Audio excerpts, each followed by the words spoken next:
welcome to the review of The Power of Self-Discipline. No Excuses by Brian Tracy.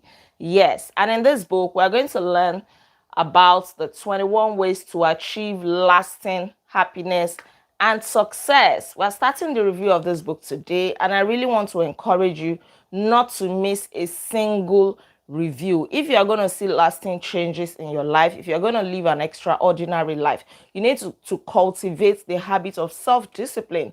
And one of the ways you can do that is to read, is to put your body under subjection, is to do those things that you really need to do. This is one powerful book that is going to elevate your life, one powerful book that is going to set you apart. You will never become an average person reading this book and implementing the lessons that are shared therein. So we're starting with the introduction that is titled The Miracle of Self-Discipline. Mark Twain says, there are 1,000 excuses for failure, but never a good reason. Everybody can give excuses. I was born poor. I was born in Nigeria. My parents are not rich. My uncle refused to help me. If only I were tall enough. If only I had enough money, and all of that. Excuses, excuses. So many of us are used to giving excuses. The author, Brian Tracy, says most times when he goes to seminars to do presentations, he would ask people, how many of us want to double our income? How many of us want to lose weight? How many of us want to have more money? How many of us want to be successful? Almost everybody would raise up their hands. But then ask how many of you are willing to put in the work? How many of you are willing to work harder? How many of you are willing to start waking up early? How many of you are willing to start making sacrifices? The hands will go down. Almost everybody will take a vacation to Someday Isle, the island of someday. Oh, I'm going to do it someday. I'll start that exercise program someday. I'll get my finances under control someday. I'll start saving someday. I'll start investing someday. I'll start waking up early someday. Everybody wants to procrastinate because the habit of self-discipline is not easy. If it were to be easy, success is going to become like ordinary water that you can see everywhere. But then success is not common because most people are not ready to put in the hard work. Probably 80% of the population lives on this someday island most of the time. They dream and fantasize about the beautiful things of life. But when it comes to doing them, they give excuses. The excuses are largely the same. Oh, I didn't have a happy childhood. I didn't get a good education. I don't have any money. My boss is really critical. My marriage is not good. No one appreciates me. The economy is terrible. Excuses everywhere. Excuses have no boundaries. And these people are suffering from a disease called excusitis. It is a terrible disease. Don't ever allow this disease, excusitis, to come on you. Vote yourself off the island of procrastination, of lack of discipline. Tell yourself that no more excuses. It is either you do it or you don't do it. No excuses. Do it or leave it. No excuses. Stop explaining away your laziness, your procrastination. Stop explaining away your lack of discipline. Stop using your incredible brain to conjure all kinds of rationalization. It's because of this. Excuses are always there, but you have to shun them. Do something, do anything. Get on it. Repeat it to yourself that if it is up to me, that if it is to be, then it is up to me. If you are to be successful, it is up to you. If you are to be healthy, it is up to you. If you are to be wealthy, it is up to you. Losers make excuses, but winners make progress. And if you want to be honest with yourself, you will see thousands of other people like you, who have the same reasons not to be successful. They are also born poor. They were also raised in a terrible economy. But look, many of them are successful because they went ahead to do it anyway. They went ahead to do wonderful things in their lives. Even the author had a very humble beginning. And he acknowledged that so many people were not born with silver spoons. Very few people were born with advantages in life. Thank you, Mr. IK. Very few people were born with great advantages in life. Yes, the majority of us were not born with silver spoons in our mouths. We were not born with any advantages, but we're still trying our best. It is all about trying. Brian Tracy said personally, he did not graduate from high school. He worked at laboring jobs for several years. He had limited education, limited skills, and all these were supposed to limit his future. But look at him today. He's the author of some of the best-selling books in the world. And then what prompted this? He started asking himself, why is it that some people are more successful than other people? Definitely, nobody has two heads in life. Nobody.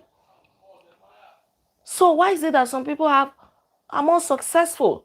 Then over the years, he started reading books, thousands of books on different subjects.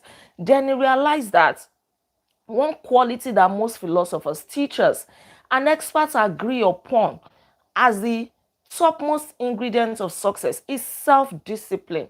Discipline is what you must have to resist the lure of excuses. So everybody agreed on this. Even the author that researched so many books and wrote 4 books. Each of them contained 250 principles of success. He still agreed that the number one is self-discipline. Without self-discipline, all the other 999 principles of success will not work. They would not work. With self-discipline, yes, Cop Mayer is the name of the author. He met him somewhere, and they were eating. He happened to sit with him, and he asked him, "You have done several researches. You have done, you have written 4 books, each of them containing 250 principles of success. Which one is your number one?" He said it's self-discipline. Without it, the other 999 would not work. Right? Brian Tracy said that with self-discipline, he was the first person to start importing Suzuki, if you know Suzuki cars, into Canada before anyone else. And he was able to set up 65 dealerships. He sold $25 million worth of the vehicles. And this was even after, this was based on his zero knowledge about the industry.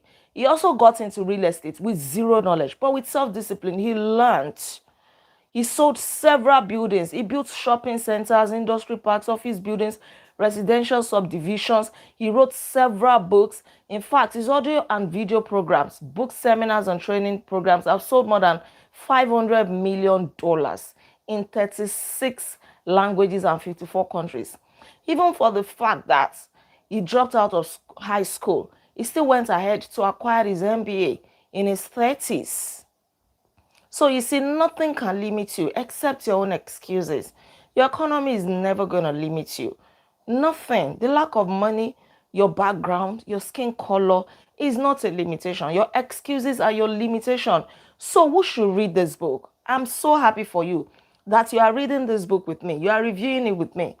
It means that you are hungry for success, because only those who are determined, who are ambitious, who want to achieve everything that is possible for them in life will read this book. They are the hungry people.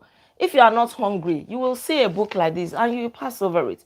If you are not hungry, you will live a life of mediocrity. You will live an ordinary life.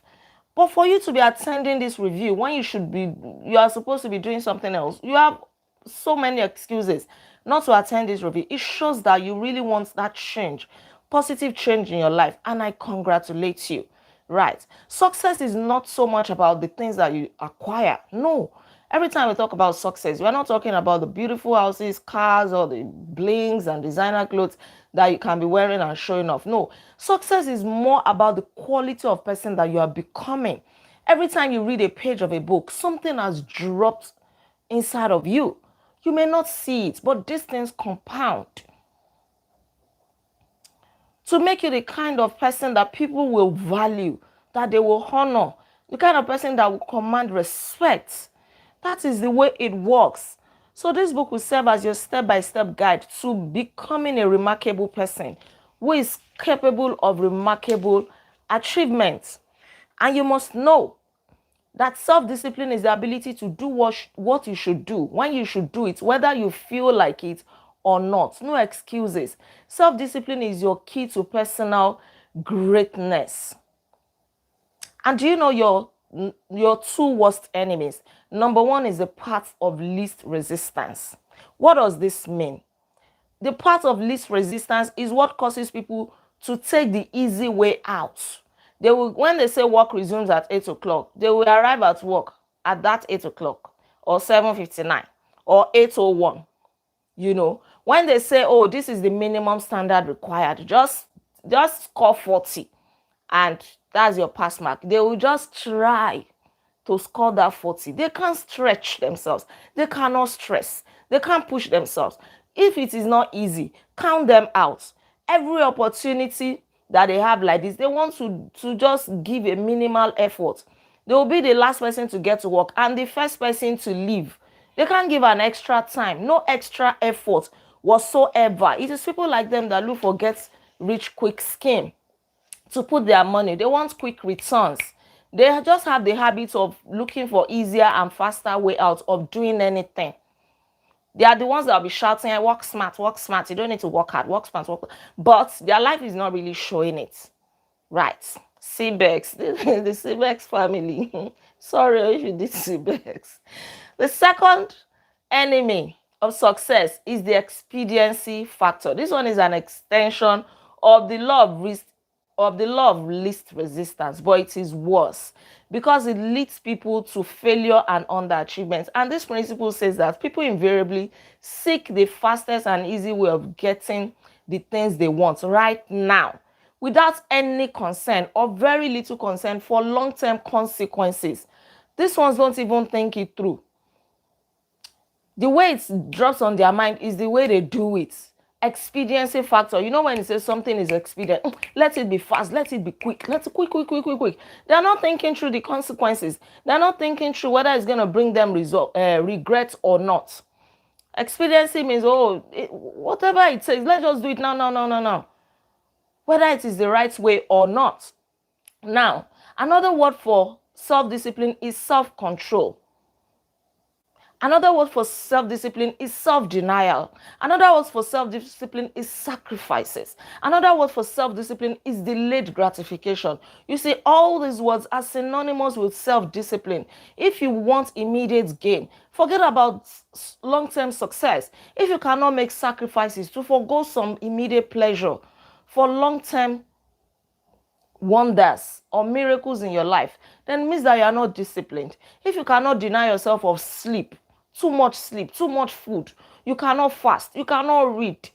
If it is not easy, you can't do it. My body, I'll have ulcer, I'll have this, I want to sleep, I don't joke with my sleep. You are not ready. Forget it. You are not ready. You will live fine, or you have food to eat, you have a roof over your head, you may have 1 or 2 cars to drive, but that is not how to be different in life. We're talking of people who want to be different. People want to make a positive mark. So think long term. It is not about what you get now. It is about long term. It is about making sacrifices. Short-term gain can cause long-term pain. Whatever you want to do, think about the future consequences. You may not see the consequences now. It may not show up now. So many people are in the university because they're still seeing people to send them pocket money, pay their tuition and all of that. They are gallivanting up and down. It is when they graduate and they now see the true meaning of life, they will know that all the bad habits have been compounding. Right? So don't seek long-term gains. There are 2 laws that you fall victim to when you fail to practice self-discipline. The first law is the law of unintended consequences. You really want to do something, but to bring you the kind of consequences that you were not even thinking about, that you were not expecting. And the second law is the law of perverse consequences. This one is even worse.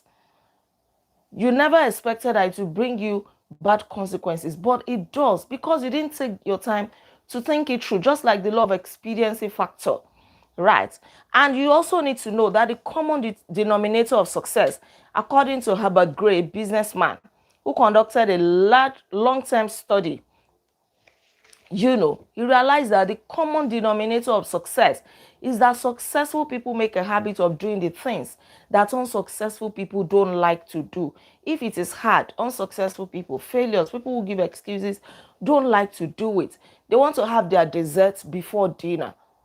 Normally, when you want to have a full course meal, like a dinner, you will eat the dinner first, which is the healthy food, before you go to the dessert, which is usually like the sweet things, cakes, pudding, ice cream, and all of those things. But some people fill their tummies with the desserts, the sweet things, the cake, the pudding, chocolates, and then they don't have space for the healthy food.